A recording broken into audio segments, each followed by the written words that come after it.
Once a powerful figure in Bangladesh's YouTube world, Tauhid Afridi is now a name surrounded by terrifying allegations. Those accusations, echoing from all corners, have branded him a fascist of the entire industry. Victim YouTuber Tahmid Samin alleged that Afridi not only subjected him to mental pressure but also to physical abuse. In his account, he described being detained multiple times under the cover of night, taken to Wasi Tower in ECB Square, tortured for hours and threatened with abduction. ও বের হইলে আমার যে ক্ষতি হবে এটা তো আমার জানা হয়ে গেছে অবশ্যই। ওর মতো আফ্রিদি যাতে আর সেকেন্ডটা বাংলাদেশে না আসুক, আফ্রিদি বলতে থাকে যে আমাদেরকে হচ্ছে গুম করে ফেলা হবে, টর্চার করা হবে বা ডিবি দিয়ে হচ্ছে ঘেরাও করা হবে। 3টার দিকে ঢুকছি, 7টার দিকে বের হইছি। তো অনবরত আমাকে হচ্ছে থাপ্পড় মারা হইতেছে, অনেকভাবে প্রেশারাইজড করা হইতেছে। আফ্রিদি বলতে থাকে যে আমাদেরকে হচ্ছে গুম করে ফেলা হবে, এই করে ফেলা হবে, মানে টর্চার করা হবে বা ডিবি দিয়ে হচ্ছে ঘেরাও করা হবে, তাড়াতাড়ি আমি তোদেরকে বাঁচাবো। মানে বেসিক্যালি আমি তো কথা বলছি, তা আমাকে বাঁচাবো, আর তোকে অনেকভাবে খুঁজতেছে। এবং কয়েকটা ব্রিগেডিয়ার কবির ওনারা মেসেজও দেওয়া স্টার্ট করে ফাহিম ভাইকে যে এই ছেলেটা কোথায়, ওকে আমাদের লাগবে, ওর নেম আর নাম্বার দাও। মানে এমনভাবে বলে যে মনে হয় নেম আর নাম্বার পাইলে হচ্ছে তারা হচ্ছে আমাকে প্রেস করে ক্ষতি করবে। আমাকে ইসিপি চত্বরে ওয়াসি টাওয়ারে পিএমও অফিস এনটিএমসি লেখা, সো ওখানে হচ্ছে মানে এই অফিসটা যা বুঝলাম যে ওর আন্ডারেই চলে, যে এখানে আসলে বেসিক্যালি শেখ হাসিনার ভিডিও বা সরকারের পক্ষে যে ভিডিওগুলো এগুলো সব এই অফিসে হ্যান্ডেল করা হয়।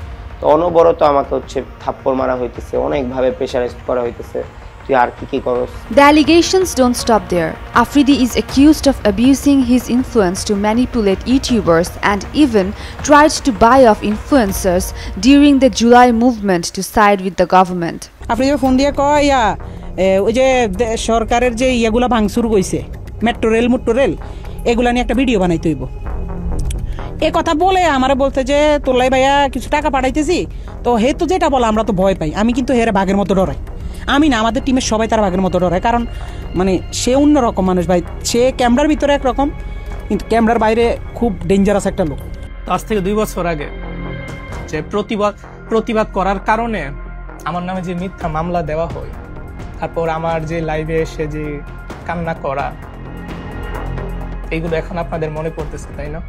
তৌহিদ আফ্রিদির একটি কলে ডিবি অফিসের মধ্যে ধরে নিয়ে আমাকে 1 ঘন্টা নির্মম ভাবে পিটায় এবং সেদিন আমি ভিতর থেকে মরে যাই এবং আমাকে বলা হয় যদি এই ঘটনা আমি কাউকে বলি তাহলে আমাকে তারা গুম করে দিবে। আমার অপরাধ ছিল শুধু তাকে নিয়ে একটা ভিডিও বানানো, যে ভিডিওর মধ্যে আমি কিছু সত্য তথ্য তুলে ধরেছিলাম যেটা তৌহিদ আফ্রিদির পক্ষেই ছিল। তারপরও সে বুঝতে পারে নাই, আমাকে নিয়ে ডিবি অফিস এমন ভাবে পিটাইছে যে আমি 2 মাস ভাই চেয়ারের মধ্যে বসতে পারি নাই। বন্দুকের বাড়ির আঘাতে আমার এক চোখ ফুলে যায়, কালো হয়ে থাকে, আমি চোখ দিয়ে ভালো করে দেখতে পারি না। আমন্ত্রণটা করছিল তৌহিদ আফ্রিদি জানুয়ারি মাসের 22-24 তারিখের দিকে। ওই সময়টাতে তৌহিদ আফ্রিদি ভাইয়া আরেকজন কন্টেন্ট ক্রিয়েটরের মাধ্যমে আমাদেরকে ইনভাইট করে বলে যে গুলশান ক্লাবে হেজিম্যান নাম ছিল। যাওয়ার পিছনে আমার উদ্দেশ্য ছিল আরএস ফাহিম ভাইয়া আসবে, তৌহিদ আফ্রিদি ভাইয়া আসবে, এবং তৌহিদ আফ্রিদি ভাইয়াকে এর আগে আমি কখনো দেখিনি, এবং এরকম একটা প্রোগ্রাম আমি মিস করবো এটা তো হতেই পারে না। ওখানে অনেক রাজনীতিক অনেক মানুষ ছিল, ওই সাদ্দাম এরাও ছিল ছাত্রলীগের।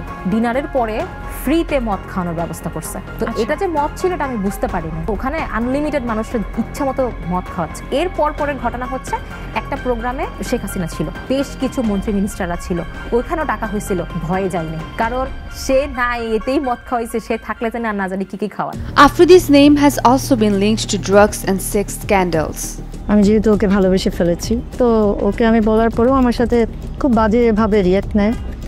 বলে যে একসময় এরকম বলে যে মুনিয়ার যেরকম অবস্থা হয়েছে আমারও ঠিক সেরকম অবস্থা হবে, মানে ইনডিরেক্টলি ও আমাকে ভর্তার হুমকি দেয়। But the most talked about issue is Afridi's close relationship with Munia. Leaked phone conversations and testimonies prove Afridi's regular visits to Munia's apartment. Once these calls came out, new questions arose surrounding Munia's mysterious death. আমি জানতে পারি যে বিভিন্ন মেয়েদের সাথে ওর সম্পর্ক আছে, এবং মুনিয়া নামে যে একটা মেয়ে আছে ওর সাথে ওর সম্পর্ক। Even Afridi's former girlfriend alleged that after their breakup, he threatened to kill her. She claimed she was summoned to the DB office and warned that she would disappear and meet the same fate as Munia. কি জানি মাত্র বললাম, এটা repeat করো। বলছে রসকস থাকবে না, মানে তুমি টাইম দিবা না, এটা তো আছেই। ও রসকস থাকবে না বিয়ের পর, বিয়ের আগে অস্কস্টা বিয়ে করতে আরো দূরে ঠিক আছে উনি কিভাবে বললো? ওনাকে আমি কি তোমার উপরে কিছু? হ্যালো হ্যাঁ, কোথায় তুমি? হ্যালো হ্যাঁ, কই কি করো? এই যে আমি রাত্রেবেলার মধ্যে আসতেছি। ও, কোথায় আসবা? তোমার ঠিক করবো রাত্রে। আচ্ছা ঠিক আছে, ফোন দিও, আগে জানাও। আফ্রিদি ও মুনিয়ার ব্যক্তিগত কিছু ফোন আলাপও প্রকাশিত হয়, যেখানে আফ্রিদিকে মাতাল অবস্থাতেও মুনিয়ার সঙ্গে দেখা করার পরিকল্পনা করতে শোনা যায়। সামাজিক মাধ্যমে এসব আলাপ ছড়িয়ে পড়ায় শুরু হয়েছে তুমুল আলোচনার সমালোচনা। হ্যাঁ, কোথায় তুমি? অফিস কাজে। অফিস থেকে গাড়ি চালাও? না অফিস। আচ্ছা, তো এখন কি করবো বলো একটু? কি করবো মানে বুঝিনি। মানে আজকে দেখা করবেন আমার সাথে একটু? রাত্রে না, আমি মানে মাত্র ইন্টারকন্টিনেন্টাল থেকে বেরোচ্ছি। হ্যাঁ, আমার কথা হচ্ছে আমি আসতে পারবো, কোনো সমস্যা নেই, কিন্তু আমি একটু ড্রাঙ্ক। চলবে হবে না, সমস্যা কি? আচ্ছা ওই কথা বলতে পারো না? হইছে মাইকাবা। হ্যাঁ, বুঝি নাই। মাইকাবা গাদা কেন? তুমি এত ন্যাচারাল ভাবে কথা বলতে পারতা? হ্যাঁ, আমি ন্যাচারালি কথা বলি। হ্যাঁ, কি করো? আচ্ছা যাক, একটু 1%। হ্যাঁ, এটা আমি একটু জানা। আর এই আমি Finally, a more sinister allegation has surfaced under the protection of DB Harun. Afridi allegedly received a license for all his crimes. In return, young women trapped in his web were used to entertain powerful circles. Behind the face of a YouTube creator, an entire dark empire had allegedly grown, now at the center of controversy. The allegations against Tauhid Afridi raise a question.